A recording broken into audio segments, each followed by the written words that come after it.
One morning in the month of June, down by a riverside, there she beheld a bold fisherman come rowing by the tide. Well, good morning, ladies and gentlemen. Welcome aboard the City of Norwich. Now, the river is the Yare, the River Yare, Y-A-R-E, and its mouth is, of course, Great Yarmouth. Now, the river, of course, was very important. It was a major highway. It's a highway that never needs resurfacing. 2,000 years ago, the Romans came up here and went off to the left up the River Yare, and they built a fortified town. And about the time they abandoned Britain, around 400 AD, the Roman town got cut off. So when the invading races, the Scandinavians, Saxons, came across the North Sea, the lower land on which Norwich now stands became exposed, and so they came up here and started building settlements, and that's why Norwich is considered the first true English city. It has no Celtic and no Roman origins. It was founded by the English as they became known. There's nothing unusual about travelling on a passenger boat on the river. You've been able to get on a scheduled passenger boat from Norwich for the past 1,000 years. There's no recorded instance of the Norwich passenger boats ever being held up by highwaymen, which of course is always the risk. It's 27.5 miles to the sea from Norwich by river, 20 miles by road.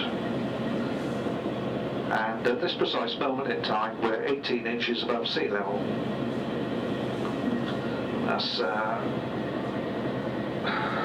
the armed classes in Wensum Lodge on the right there. They have the life classes in there, and sometimes forget to draw the curtains. And on the left-hand bank, there was a pub.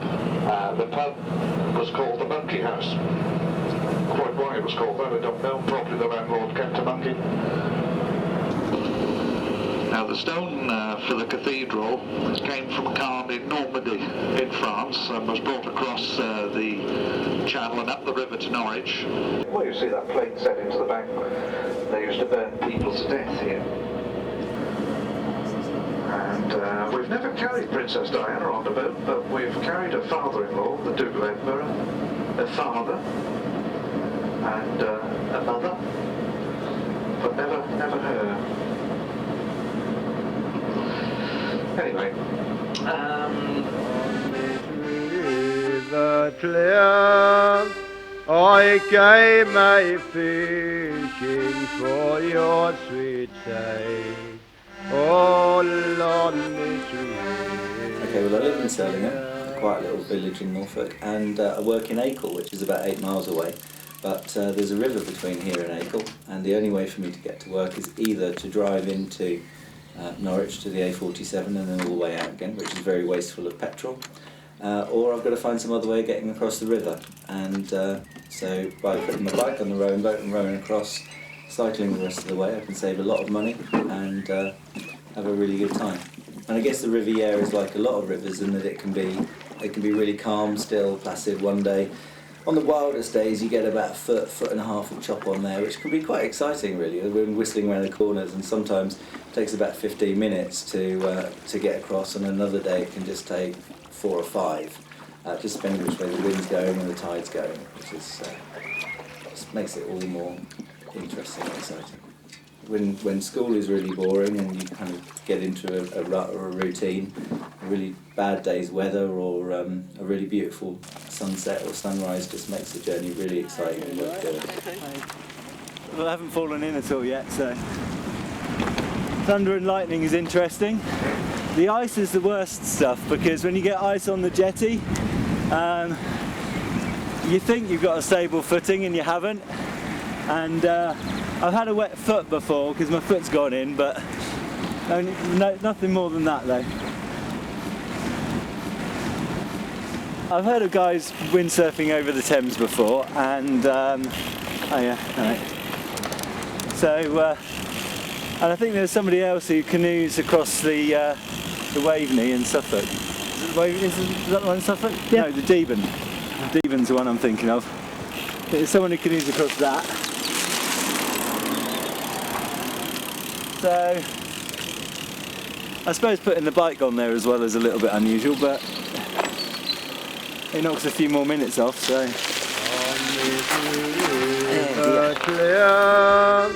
I came a-fishing for your sweet sake, all on this river clear. Yes, it is going out. There's a leaf there.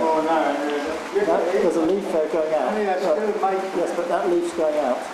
Look. See it? That's going to make it a little bit.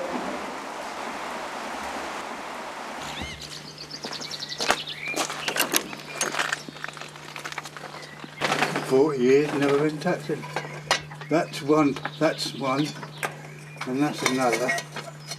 But that is a glass paraffin lamp on a gimbal, look, for the old boats in the old wherries. That is a wherry jack, look, made out of wood, look, a piece of wood, and that wouldn't do now, but that went under the wherry, like a forklift pram, and you jacked up and down. My name is Henry Fillery. I'm a boat builder who works in these sheds at Coldinghall Boatyard. Billy Breach came here, say in 1920, with his son-in-law, Harry Last. His daughter, Mary, who is now in her 80s, still runs the yard and still lives down here and is very proud to have the yard still in the family name, which is nice because last year this yard won 90% of all the cruiser regattas on the Broads. So we're very proud. I turned up in about 84 and he said to me one day, I'm going inside now, come and tell me what you do, and that was it, and I've been down here ever since. I went into Norwich and went back through as far as I could get in the old books and the history books and the papers to get it back as far as I could. And the furthest I could get was there was a shed here 300 years ago. There were boat builders here 300 years ago, wherry builders. So here was the real place that started broad sailing, the Yare, whereas the North Rivers at the moment, I think they've got all the best boats built. There's Steve Evans at St Olives does wooden boats. I do wooden boats. And there are 2 or 3 people on the North Rivers do wooden boats, but that's it. Norwich is no longer a port. We no longer get big boats coming up the river, which is very sad. But the main difference in the river was when I first came here, you could, if you rowed quietly across the river here, looking up underneath it was just slime. From one side of the river was just dirt.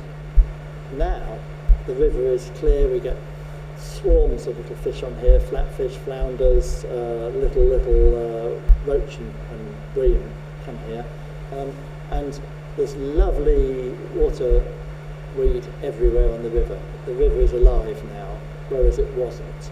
A few years ago it was terrible. Not far to go.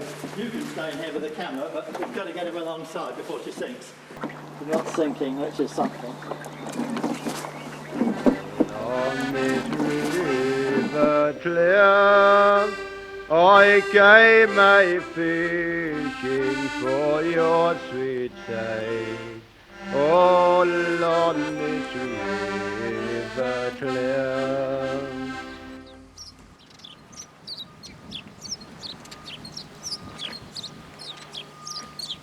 This is the ferry we were talking about.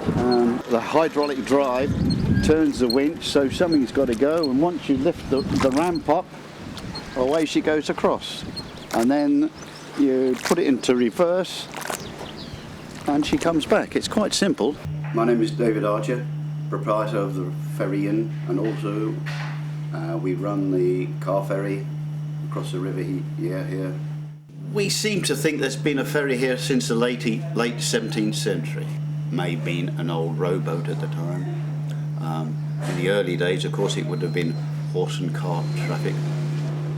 The only day we really close is Christmas Day, and even then there's the odd person comes across for Christmas lunch. We do a freebie on that particular day. Out of holiday season, yes, it is commuters, yeah. But then again, in the season, it is bulked up by visitors. There we go, there's the bell. We'll take a trip over, shall we?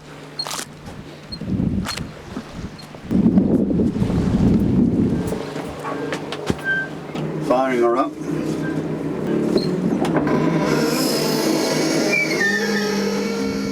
Once the chains have got a bite, we give it the big one. So then she planes.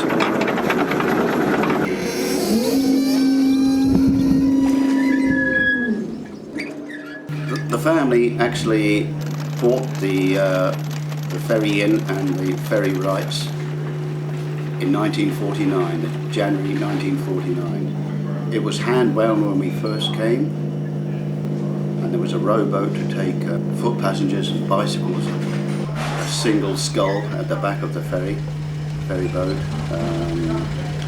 There's 3 crossings on the River Yare, Norwich of course, here, and Great Yarmouth over the Vauxhall Bridge. But so we're positioned more or less halfway between Great Yarmouth and Norwich. So there's a saving of considerable miles, up to 26 miles to get you round to the other quayhead, the other side if you go round.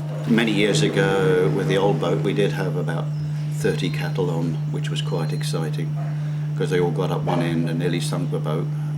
But as I say, that was one trip we didn't really repeat again. On this river clear, I came a-fishing for your sweet sake. All on this river clear.